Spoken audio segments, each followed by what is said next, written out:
I would like to present to you our first pitch for this afternoon, addressing the research and innovation gap. Team EvolveBio. Yes, perfect. Okay.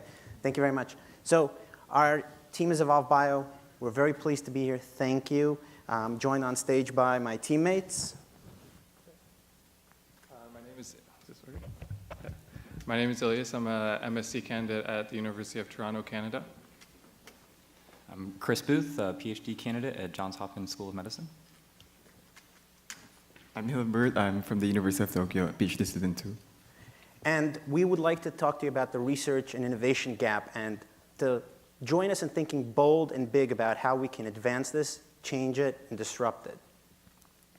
So imagine Christy, our team member who's not here because she's in her capacity on a new job in Boston, in the VC environment, is thinking of how to assemble the right team, how to refine ideas in the peer review of entrepreneurship environment, and how to implement those ideas using resources. How do you go about doing that, especially if you're a small player, as we just heard from our previous speaker? Well, we really went through the environment. How can one use the current resources? And basically, if you think of things like ResearchGate and LinkedIn, and you think of those things as encapsulating a silo, unfortunately, of talent pool recruitment, and then you think of how do you refine your ideas in the setting of the non-academic world, entrepreneurial world. Then you put things like idea evolution, so in terms of various things like Y Combinator. And then if you think about idea implementation, how do you go about catching the eye of the right VC at the right time in the right place, which is really, we heard, dependent on luck, which is kind of crazy in this day and age where we hear about all of this amazing technology, including from Google. And we also heard from Michael Sandinsky, the CEO of FlowJo. He can, we have the technology to identify the person with the right house, with a black cat, with a BMW of a certain color, somewhere in the middle of the country, but you can't find the right person who should be in the room at a specific point in a conversation to realize your idea. We need to change that. We need to change that globally. And we want to re-envision the right incentives. Again, we need a win-win scenario, incentives for everyone to properly achieve their goals. And EvolveBio, we think we can present an idea that really can fix this issue and really fill the gap that is literally visually visible. And the idea there is that we're thinking horizontally, linking each of these components to one another, but we're also thinking vertically. The idea that we keep hearing this idea that the next big thing is augmented reality, Oculus Rift, et cetera, et cetera. But how do you realize that vision? Well, I could tell you that you can think about it in small things, like looking at a building and who's in the building, or you can think of it on a thing like redefining how biotechnology is applied in the concept of bench to bedside and backwards in the research world. I'm an MD, PhD. And the idea that you can potentially take things like accelerators and incubators, VCs, and real people, and travel seamlessly between the online world and the real world and give the right incentives for people to collaborate in those schemes. So the idea is the global biotech market, 2019, approaching $500 billion. The idea exchange market, where we would fit in, is about $2 to $3 billion in the US yearly alone. Society and researchers, this is at UPenn over this time frame, people are getting more interconnected. People are not working in their silos. They want to break out. Globally, raise your hand if you are not represented on this graph. Think about how many of you potentially are not on here, and what percentage of the world, I see very hesitant trepidation, what percentage of the world does not contribute ideas? They don't get to be the right person in the right place at the right time because they're not even seen. We need to change this. The Valley of Death, this is a concept that's been around for a long time. But really, part of it is the antiquity of the system. It can be changed. We want to do that. So you do not want to be this guy. He came from England to Palo Alto to the Apple convention because he wanted to try to find the right person to be working for his company. Why should he have to travel 5,000 miles? This just happened in May. We're not talking about 10 years ago. We're not talking about 50 years ago. So we did some intensive deconstruction of actually literally pretty much every single large platform online to see, is this already in the system? This is our business plan.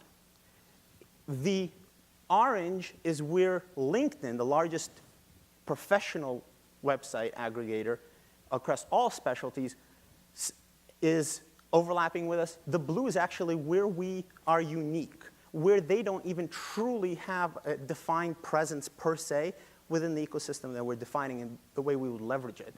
So to summarize, EvolveBio, the idea is that you want to find the right talent, you want to find the right way to peer review your idea, to make it work, to team build, to figure out the right level of trust. How do you find, I mean, if you look at someone, would you trust someone you find on LinkedIn who you've never met to share your idea with, even if you take the right due diligence for IP?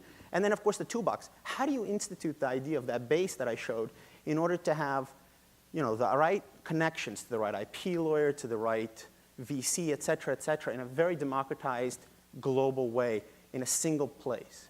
Well, that's what we think. And we're very excited by the fact that we want to harness, in a very realistic way, we've already started working on this and looked through the literature, the idea of a collabometer, the idea that people should be incentivized through, with proper permission, of course, looking at their entire virtual, which captures also their real-life presence across all systems, machine learning environment to redefine this. Because when you put in parameters, I mean, there's a lot of things that if you put in bad things into a black box, bad things come out because of predefined conceptions.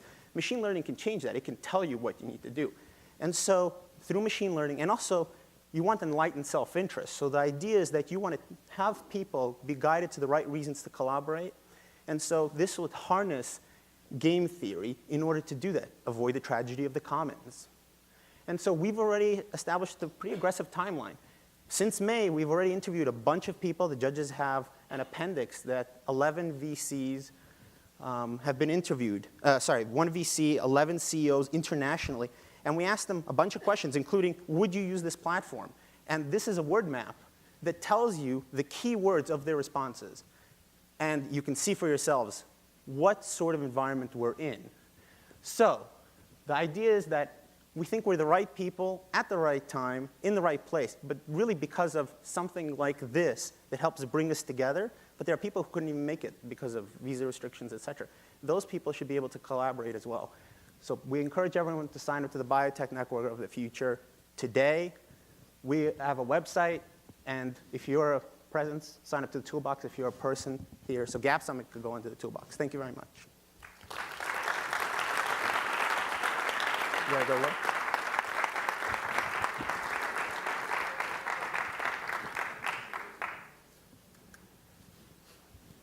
So Andong is going to help with the mic, and we can take some questions from the judges. Interesting definition of a real problem there. How does your solution actually work? So the idea is that if the problem is that people can't necessarily connect at the earliest level, you can actually have people be incentivized through building the trust through the collabometer. You can make it so that people know that when they're joining the right reasons. Because if the platform is too broad, that's not good enough. And if there aren't the right metrics and incentives, it just doesn't work. And it also doesn't allow the system to come together in the true integrated fashion that it needs to. What is your addressable market size, very specifically? And who pays in this? What's your business model? So, you guys want to answer that? Go ahead. All right. So, they're being shy.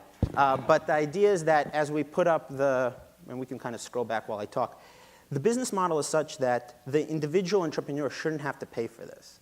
The idea is that the toolbox, the people who are going to, for some reason, be incentivized, but again, not for some reason, we have pretty clear ideas, metrics. Say the IP lawyer who's going to join with their firm onto here, the pharma company who wants to recruit the right people, the university who wants to find the creative spirit that fits not just the straight up bench question, but who can take that one step further and really engage that and translate that idea beyond just the next step. Those are the people who are going to join the toolbox. They're going to pay, and of course you can do traditional things of if they get clicked upon, et cetera, per click pay. But the idea that the toolbox, you make the enlightened, rational self-interest where they win, you win. You just have to set up the incentives, and then folks will join.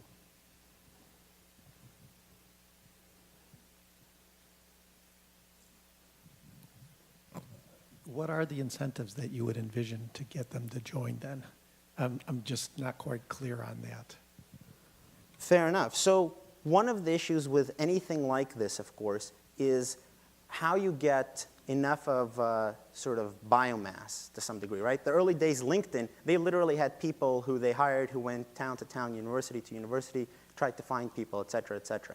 So the idea is that you need to get enough players that it becomes an evolving organic, that's why we're kind of calling ourselves the EvolveBio ecosystem. And the point is, we've done the due diligence of, at least on a concept level, looking at, asking, you guys have the surveys, and questions, would people do this? Would people take the leap just to sign up and see if the system works? And actually, the outcome is unitedly positive. And luckily, through our networks, we've already done an informal poll of those, and I think that, I'll put it out there, for example. I'm a Rhodes Scholar, and I know that I've spoken to my colleagues already, and actually the Rhodes Network is trying to put together something we call the Rhodes Network, et cetera. But they could feed into this. ResearchGate could feed into this. The idea is that there are a ton of things that could be fed in if there was truly an environment that lets people capture a vibrant community within the biotech space, which just doesn't happen because LinkedIn doesn't serve this role. Facebook doesn't serve this role. Your local university serves the role of being the local university, your local company. But those silos that we've all been that you guys know about, that we've all heard about, those silos, no matter how you try to break them, they're still in some ways there. So you do need the capacity of the social network to do that, but you also need the right, what you guys are asking, the incentives. But at some point, the problem is that you need the runway space, in a sense. And in the social network world, the runway space is to get the critical biomass, which requires work. That's where the work comes in. Right. Just to add to that, one of the biggest incentives for example, the Idea Challenge or the Y Combinator, any incubator, is that they're getting a much bigger pool of talent that's potentially applying to their, to their programs. So there's, the global connectedness graph there showed that there's a lot of people not being reached out, and this will just by increasing the amount of people applying, you're going to have a higher competition and a better pool to work with. You should describe what we came across. I mean, this is a very simple idea that was just published in Nature, and you can see here that they surveyed some students and postdocs, and you can see that most people here have never thought about pursuing commercializing their technology. But the interesting thing is that most of them actually think that they have a technology that's commercialable. So we think that we can, by providing this platform, they can actually switch from not thinking about that to potentially licensing their technology or even making a startup from it. Compared to LinkedIn. Okay.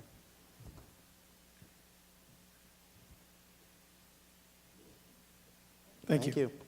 Thank you, folks.